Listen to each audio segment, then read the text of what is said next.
C'est l'une des rares choses qui n'ont pas changé pour Laurent depuis le début de la mobilisation contre la réforme des retraites. Les réveils nocturnes, ce cheminot de 48 ans y est habitué. À 6 h ce matin, les salariés de la SNCF en grève depuis un mois ne chôment pas pour convaincre les Français. Ouais, après c'est Pascal qui...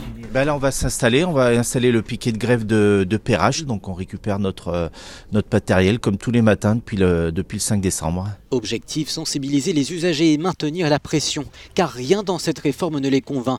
Ni le système à points, ni la nouvelle méthode de calcul sur l'ensemble de leur carrière au lieu des 6 derniers mois.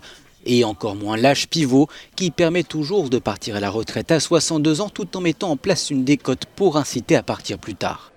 À la SNCF, les agents de conduite partis à la retraite en 2018 avaient en moyenne 53 ans. Les autres agents de la SNCF en moyenne 58.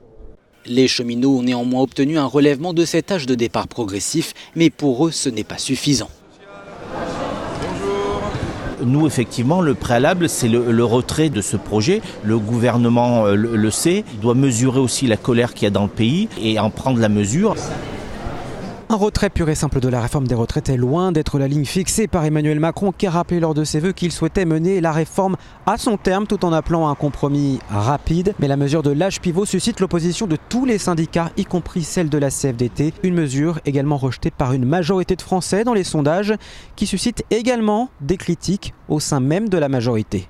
Un groupe de 20 députés La République En Marche a notamment signé une tribune dans la presse pour proposer des alternatives. Il faut effectivement un âge d'équilibre qui ne soit pas uniforme, donc qui soit individualisé en fonction des parcours professionnels et en fonction de la pénibilité. Parce qu'on voit aujourd'hui, c'est que l'espérance de vie en bonne santé après 60 ans, quand elle est mesurée quand on a eu 60 ans, eh bien cette espérance de vie, elle peut avoir 10 ans d'écart en fonction des métiers qu'on a effectués. Le gouvernement semble prêt à faire un pas sur les questions de l'emploi des seniors et de la pénibilité justement. Des pistes seront proposées d'ici 15 jours.